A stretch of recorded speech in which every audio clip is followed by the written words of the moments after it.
नमस्कार साहिब दर्शकों, आपका हमारे YouTube चैनल पे फिर से स्वागत है। आज हम एक ऐसा सवाल प्रस्तुत करने जा रहे हैं जो हर एक श्रद्धालु के मन में उठता होगा। सवाल यह है कि हमें किस भगवान की पूजा करनी चाहिए। आइए आज हम जानेंगे दो संतों के विचार। एक है अनुरुद्धाचार्य जी, दूसरे संत रामपाल जी महाराज। आइए हम वीडियो के माध्यम से जानेंगे कि हमें किस भगवान की पूजा करनी चाहिए जिससे हमें लाभ हो। अच्छा ठीक है, हम वीडियो स्टार्ट करते हैं। हमारे हिंदू धर्म में पंचदेव पूजा है। पूजा किसकी करनी चाहिए? किसी की भी आप लोग पूजा करने लगते हैं, किसी की भी पूजा नहीं करनी चाहिए।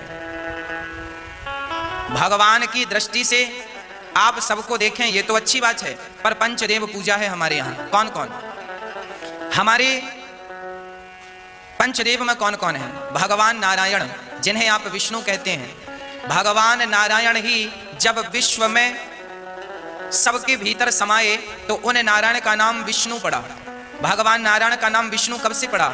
जब से विश्व में वो व्याप्त, हर विष्णु सर्व गुहाशय लिखा है श्रीमद् भागवत में कि भगवान जब ये संसार बनाए तो स्वयं भगवान संसार बन गए। आपको बात समझ में आ रही है? जैसे स्वयं मिट्टी घड़ा बन गई, उसी प्रकार भगवान नारायण का मन हुआ कि संसार बनाना चाहिए, तो पहले भगवान नारायण ने संसार की रचना की स्वयं विष्णु बन करके। भगवान नारायण ने सृष्टि की रचना की विष्णु बन करके। संसार को एक रूप में ब्रह्मा, एक रूप में विष्णु, एक रूप में शंकर। भगवान विश्व रूप हैं, विश्व के रूप में प्रतीत होते हैं, इसलिए उनका नाम पड़ा विष्णु। वह विष्णु, वह नारायण ही राम बनकर आए, वह नारायण ही श्री कृष्ण बनकर आए, वह नारायण ही जगन्नाथ के रूप में है, वह नारायण ही श्री रंगनाथ भगवान के रूप में है, वही नारायण द्वारिकाधीश के रूप में है, वही नारायण विट्ठलनाथ के रूप में है, वही नारायण बद्रीनाथ जी के रूप में है, वही नारायण सांवरिया सेठ और खाटू नरेश के रूप में है, वही नारायण भगवान शंकर के 12 ज्योतिर्लिंग के रूप में है, वही नारायण आप और हम सबके रूप में प्रतीत हो रहे हैं, कोई दूसरा नहीं है। इसलिए प्रथम पूजा नारायण की। फिर भगवान सूर्य की। हम सूर्य भगवान से प्रकाश लेते हैं, इसलिए सूर्य नमस्कार हमें करना चाहिए। भगवान नारायण ही एक रूप में सूर्य नारायण कहलाते हैं, इसलिए उनका नाम है सूर्य नारायण, है ना? सूर्य नारायण, भगवान नारायण ही सूर्य नारायण। तो पहले नारायण की पूजा, दूसरा सूर्य नारायण की पूजा, तीसरे गणेश जी की पूजा। तीसरे किसकी पूजा? ये सनातन धर्म में पंचदेव की पूजा बोल रहा हूं मैं। गणेश जी की पूजा, फिर शंकर जी की पूजा, भगवान शिव, और पांचवा जगत जननी जगदम्बा अर्थात शक्ति। चाहे आप लक्ष्मी कहो, चाहे आप दुर्गा कहो, चाहे भद्रकाली कहो, कुछ भी नाम से कहो, ये 5 लोगों की पूजा हमारे। जैसे कि हमने देखा कि अनुरुद्धाचार्य जी ने बताया कि विष्णु का अवतार ही है जो भी यहाँ पे लीला हुई, बट ऐसा हो सकता है। बट अब हम जानेंगे संत रामपाल जी के विचार। हमारा बहुत सा काम हल्का कर दिया दास का। एक तो ये सिद्ध कर दिया कि ब्रह्मा और विष्णु और शिव और रुद्र, महेश्वर जिसको कहते हैं, ये भगवान नहीं है, ये ईश नहीं है। इसलिए दास कहता है कि 3 मुख्य रूप में दास के प्रवचनों में ये ब्रह्म समझो। एक सरब्रह्म, एक अक्षर ब्रह्म और तीसरा परम अक्षर ब्रह्म। तो इन 3 प्रभुओं का ज्ञान जब हमें होगा तो हम पूरे दातम ज्ञान को आसानी से समझ सकेंगे। ये ज्ञान हमें होगा कहाँ से? हमारे सदग्रंथों से। हमारे सदग्रंथ कौन से हैं? जैसा आपको अभी बताया, हमारे सदग्रंथ हैं, सदशास्त्र हैं, पवित्र 5 वेद, ऋग्वेद, सामवेद, अथर्ववेद और यजुर्वेद, और 5वां वेद सूक्ष्म वेद जो परमात्मा स्वयं आकर ज्ञान देता है। और ये हिंदू धर्म के गुरुजी बताते हैं 5वां वेद महाभारत है। 5वां वेद महाभारत, ये इनकी अपनी सोच है। ये 5वां वेद महाभारत नहीं है। वैसे तो कितने वेद बना लो, ज्ञान अपने मर्जी से, जैसे बोध माने ज्ञान ही होता है। 18 बोध, 18 ज्ञान, ये पुराण है। 18 बोध अलग हैं और उनमें से एक बोध पुराण है, और पुराणा के फिर 18 विभाग हो गए। इस प्रकार हमने इस तत्व ज्ञान को समझना है। प्रसंग आज चला है कि परमात्मा की प्राप्ति के लिए हम इतना कठिन प्रयत्न करते हैं। प्रत्येक मानव ये मानता है कि कोई शक्ति है जो हमें सुखी कर सकती है, कोई ऐसी पावर है, तो उसकी उस समर्थ शक्ति को किसी ने तो अपने हिसाब से किसी देव को मान लिया कि ये समर्थ शक्ति है, दूसरे ने मान लिया ये ऐसी समर्थ शक्ति है, ये है पूर्ण परमात्मा, किसी ने किसी को। तो ये निर्णय कहाँ से होगा कि पूर्ण परमात्मा कौन है? जैसे आपके समक्ष श्री ब्रह्मा जी रजगुण, श्री विष्णु सतगुण, श्री शिव जी तमगुण, ये तो रिजेक्ट होगी, ये गॉड नहीं है, ईश नहीं है, क्योंकि इन्हीं के इतिहास में लिखा, इनके पिता ने बोला है, सदाशिव ने कह दिया। ठीक है, अब ये सदाशिव कौन है? ये कहता मेरा एक ओम अक्षर है। ओम अक्षर किसका है? ब्रह्म का। तो ये ब्रह्म ही सदाशिव रूप में प्रकट हो गया। जैसे गीता ज्ञान देते समय इसने अपना वास्तविक रूप दिखाया श्री कृष्ण से बाहर निकल के, और इतना लंबा चौड़ा ऊपर तेज बहुत घोड़ा इसके शरीर में, और इसके भयंकर रूप को देखकर अर्जुन जैसा योद्धा भी कांप रहा है और कह रहा है कि भगवान आप तो देवताओं को भी खा रहे हो, सिद्धों की सिद्ध भी आपके, ऋषि भी आपके सामने मंगल कामना कर रहे हैं, आप किसी को नहीं बख्श रहे हैं। तो घर में दे के 32वें श्लोक में कहता है कि मैं काल हूं भाई और अपरिवर्त हुआ हूं। श्री कृष्ण काल नहीं थे। श्री कृष्ण जी ने पहले कभी अपने आप को काल नहीं कहा, बाद में कभी उसने काल नहीं कहा, और उनके पास आकर के सब ग्वाल बाल गोपिकाएं तथा पशु पक्षी भी प्यार पाते थे।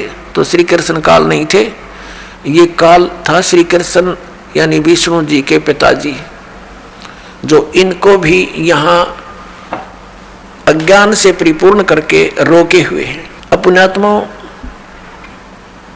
उस कौन से परमात्मा की हम भक्ति करें, इसका निर्णय हमारे सदग्रंथों में, सदग्रंथ आपको बता दिया, ये 500 वेद, और इन 4 वेदों का निष्कर्ष संक्षेप श्रीमद् भगवत गीता में